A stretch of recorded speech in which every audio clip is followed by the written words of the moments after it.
guys, long time no see. I think it's been like, what, 2 weeks since I posted a video? I know, guys, I'm slacking, but you know, stuff just gets in the way. It's called life. Anyway, today I'm here to do the beauty scenario tag, and I was actually tagged by my good friend Vina May. Hey girl, she tagged me to do this. It's a fun tag. It's a series of 8 different questions, basically beauty scenarios, and the questions are completely random, and then you just answer however you feel like it. Currently it is 10:30 p.m.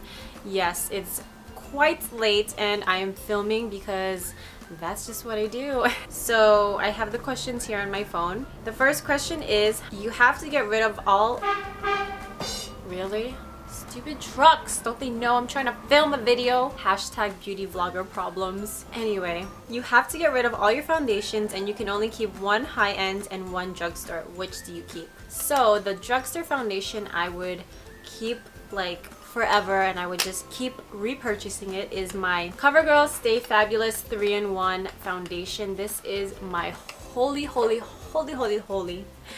grail foundation because it's just awesome. It's a primer, concealer, and foundation all in one, and it's crazy, and it gives you full coverage, so I really like that, and it just leaves my skin really smooth and flawless, and it's very long wearing, and I have oily combination skin, so this really does a great job in keeping my face matte throughout the day. And the shade I'm in is 857 Golden Tan. Now, as for high-end foundations, honestly, I don't really think I own any.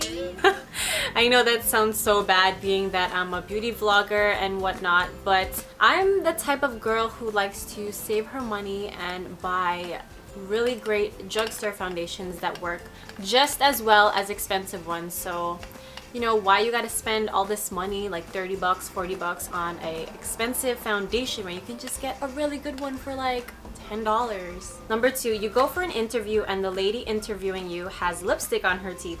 Do you approach the subject or ignore it completely? Is that a trick question? I'm not sure how to answer that. If I'm going in for an interview, I mean, I'm saying this now, but I probably won't do it if that does happen in the future, but I probably would tell her just to save herself from being embarrassed, if that makes any sense. But I say that now, but if I ever do have an interview and that happens, I'm probably not gonna say anything because that's her fault. She should have checked her teeth before she interviewed me, right?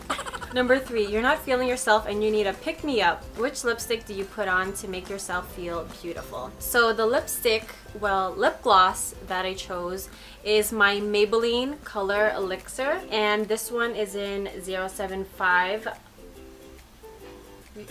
Flourish? God, I can't even see it. It's so like weird. Okay, Fuchsia Flourish. That's what it is. Fuchsia Flourish. I love this lip gloss because it's so creamy.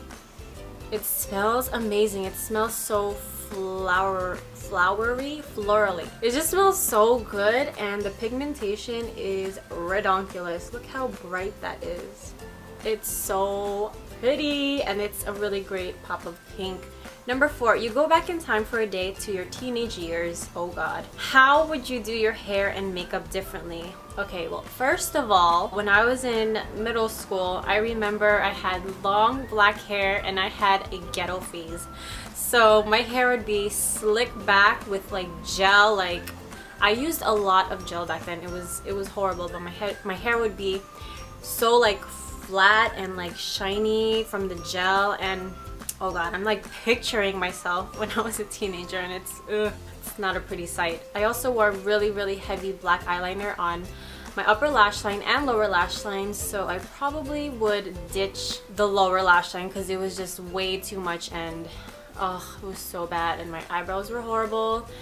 Everything was just horrible. My fashion style was horrible. Oh, it makes me cringe every time I think about it. So definitely I would ditch the gelled back hair and the eyeliner, and I think that's pretty much it. That's all the makeup I wore. I didn't wear any mascara, no blush, no lipstick or anything. Just I kept it plain and simple. Number 5, you ask your hairdresser for a shoulder length Pixie Lott haircut, but they hear wrong and give you a pixie cut. Do you A, smile and say thank you, leave and call your mom hysterical. B, cry in the chair and things get awkward. Or C, complain to the manager and demand a refund. Duh, I would cry in my chair and things would get awkward. Like, who wouldn't do that? I'm just kidding. I probably wouldn't do that.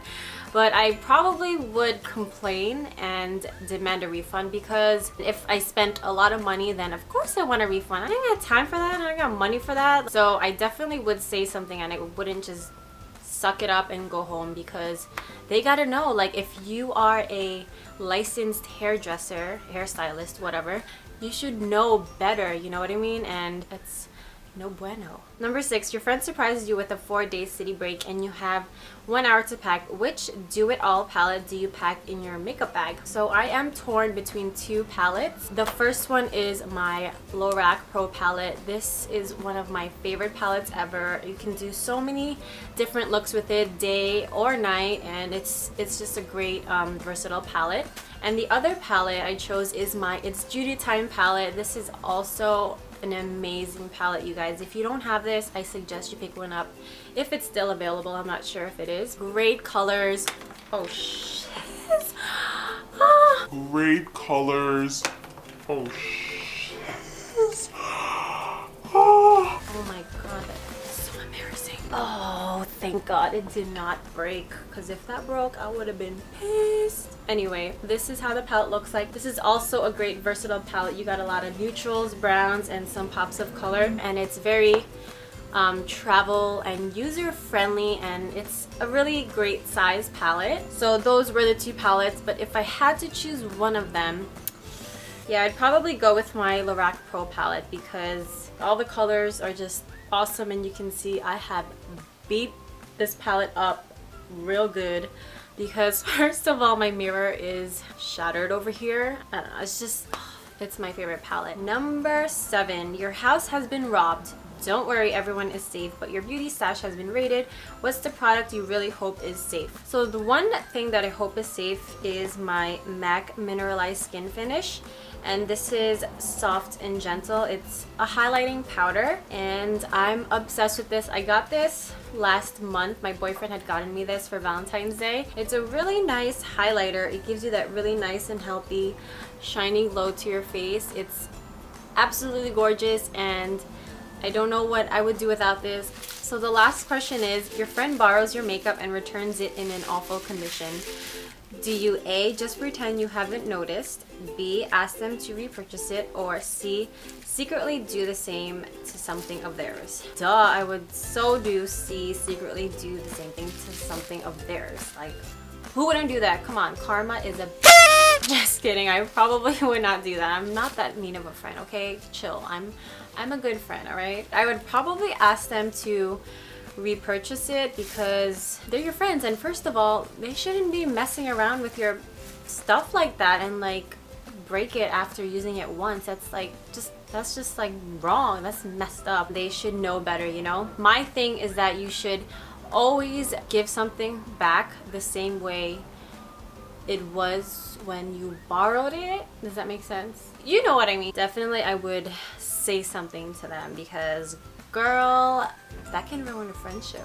So that was all the questions, and I hope you all enjoyed it, and thank you Vina May for tagging me. I thought it was a really fun tag, and I'm gonna tag a few of my friends, so be sure to check out your name down below in the description box. And thank you guys so much for watching. Please don't forget to comment, rate, and subscribe, and I will talk to you guys later. Bye!